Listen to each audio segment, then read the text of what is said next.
Hey guys, it's Babs with Listen to Your Inner You. My website is listentoyourinneryou.com. Welcome to my channel. Thank you for watching and thank you for subscribing. I appreciate you guys. Today I wanted to talk about affirmations, a couple of tips on how to properly do affirmations. I know a lot of you love affirmations. I am not a big fan of affirmations. I prefer gratitude, or actually my affirmations are gratitude, and I call them gratitudations. And I like more natural affirmations, not the ones you just rattle down. And I actually like visualizing and visions a lot better than affirmations in general, but I use them for beliefs and belief changing, so they're really important for that for me. But if you're an affirmation person, make them short. So I wouldn't go too long into it, because the subconscious is kind of like a grown child. So it's treat it like a grown-up person who's acting like a child, or a child itself. That's why we often do the inner child healing and all of that, because the subconscious can be silly like that. But it's really naive. It's kind of naive. It's very neutral. It doesn't know good from bad. It just knows programming, and we try to fix our programming by changing certain negative beliefs, right? So treat it, talk to it. If you talk to it, you can actually talk to it like a human being, but keep it more short, or talk in images or feelings. But I'm not a huge fan of long affirmations, because I don't want to have to sit there and think about the affirmation all the time. I just want it to spew out and go, blah, I'm good enough, or he loves me, whatever, right? So affirmations, the first and foremost, the most important part is know that you already have it. Do not rattle down your affirmations. Do not. They're not going to do anything. They're not going to come true. They're not going to come true, or partially come true, or they're not going to make you feel bad. There's a lot of negatives to just rattling down affirmations, so drop it. You're going to feel like a robot. You're going to get tired of it. And if they don't manifest, then you're going to get upset and just build up more resistance. So drop rattling down affirmations. When you do affirmations, same with doing vision work, visualizing, feeling it in the end, whatever you do, you want to know that you have it. Remind yourself, oh, I did the visualization. I already have it. I know that I have it. Oh, he's so in love with me. I'm all he wants. By the way, I am statements are always great. Make it about you as much as you can, because as soon as you make it about the other person, it often can drive them away.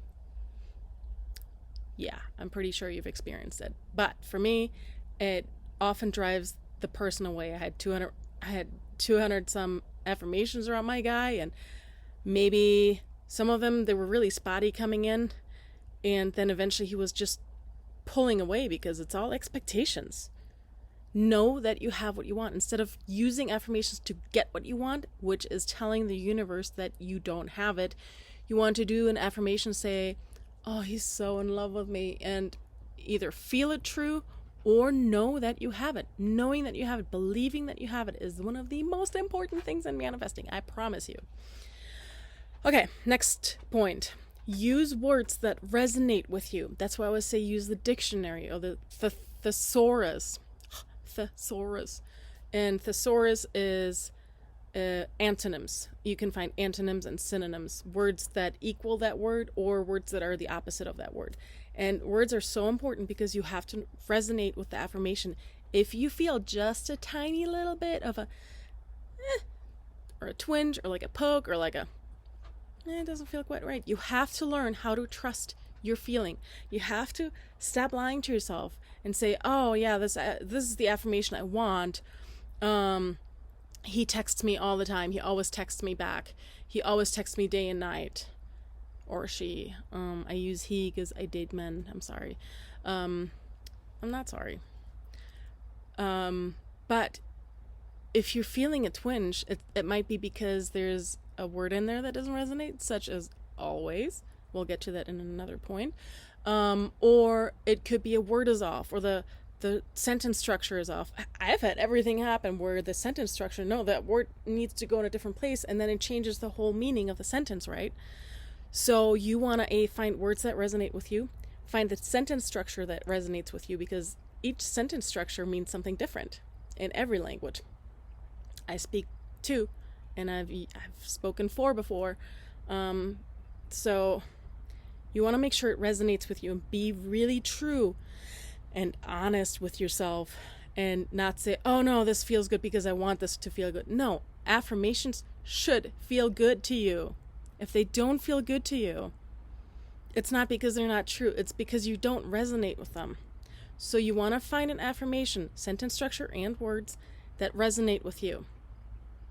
And then you go from there and feel it true. Know that it's true.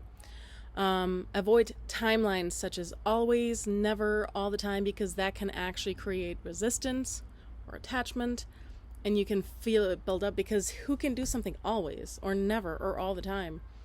That just brings up expectations again, and that creates attachment. So we're dropping expectations, right?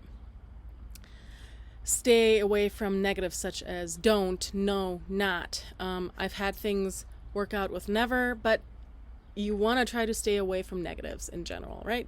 You want the affirmative, the positive part of the affirmation. You want it to resonate with you. So think about what you don't want, what is going on that you don't want, and then take the positive opposite of that, right? And then remind yourself also, affirmations are here to affirm that you already have it. That is the word affirmation. I looked it up the other day. Let me look it up right now again. Should I pull it up? Prepare, Babs. Prepare. Affirm. Validate and confirm. To state something positively. To assert something as valid or confirmed. To show or express a strong belief or dedication to something. So the word affirmation, which comes from Latin, means it's already there. You already have it. That should be a clear sign to you that you already have it for what you want. An affirmation is not to get something. An affirmation is to, Amy put it this way, celebrate that you already have it. Thank you that he loves me so much. Oh my God. Thank you for when he texts me. And when you do an affirmation, I like to either use that or when. I love when he texts me all day. All day could create resistance. I love whenever he texts me. I love that he texts me quite often. So when, that, both are okay, but they again mean different things. So when you do these affirmations, make sure that it resonates with you between that and when. I love when he texts me. I love that he texts me. They feel different. This is about feelings. Affirmations, visualizing, visions, feeling, living in the end is about feeling it. So you have to be honest with yourself. You have to learn how to notice when something is off, even if it's just like, this doesn't feel quite right. Then take the affirmation and restructure it, find a different word, different meaning, different outcome. Maybe it wasn't quite right, the affirmation that you wanted. Tweak it a little bit, right? You are the creator. Everything is already created. You're not creating shit. You're just putting affirmations together to make you feel better. So again, this is about feeling a certain way, feeling it real, living in the end, etc., etc. So this is so important to know that the affirmation feels right, or the visualization feels right. So words are really important, and words create emotions. Thoughts and words create emotions, and that is where we're getting at, right? So make sure that you know how you feel when you do these affirmations. If you feel any kind of resistance, just be true to yourself and say, okay, I gotta restructure this, I gotta rewrite this, maybe this isn't what I want, maybe I don't care about it, maybe it doesn't resonate because I don't want this, and just find a different way to word it, or find out if you don't want that at all. That's resonating and kind of feeling a twinge and whatnot. When you change an existing story or belief, you can change them with affirmations. And that's the most common way to do it. You can do it with subliminals, which is also affirmations. But I almost only use affirmations for belief changing or story changing. Sometimes I usually take the story and just turn it around. Affirmations in general, I use them as gratitude. So I feel them true and I know that they're true, and then they're not just affirmations anymore. They're just, oh, they feel so different. But yeah, for example, with that major core belief, I am good enough, right? I say I am good enough, I'm more than enough, and I added actually I'm more than good enough. Because the original belief was I am not good enough, and therefore I am not enough, and therefore whatever I do is not enough. So then I took the direct opposite is I am good enough. But that one wasn't enough for me for feeling, right? So I did I am good enough. I'm more than enough. I'm more than good enough, and whatever I do is more than enough. Because those make me feel good, and for you it could be a different structure of that sentence, but you want to take that belief and take the direct opposite. Same with any story you change, you'd want to take the direct opposite, but it must resonate with you, because this is about emotions. This is about feeling to be in the end. How do you feel when you have something already, right? Manifesting is about feeling, not necessarily feeling good all the time. That's not what I'm saying. It's that when you think about the end result, you want to feel good. And by affirmations, you're just replacing visualizing or adding it to visualizing. I add sometimes affirmations to visualizing. So you have to feel good in it. Otherwise, there's something off with that affirmation. Or different feeling of it. It means that you have resistance or attachment. But if you're at this level of manifesting, you're going to know what attachment feels like. For me, it feels really needy and whiny and cryy. And resistance kind of makes me angry and impatient and frustrated and cryy. And then just having the wrong affirmations just kind of feels like, not quite right. So, you want to make sure that it's your wording. So when you do, for example, something big such as I am good enough, make sure it's your wording. I'm good enough exactly as I am. Could be yours. I'm more than good enough. Could be yours. Or I'm more than good enough exactly the way I am. Or as I am. Whatever resonates with you. Affirmations are very particular. There's so many rules to them. And they're not made up. It's just that you have to find the right feeling with it. Because affirmations are usually for or replacing visualizations. So in visualizing and visioning, you are feeling something.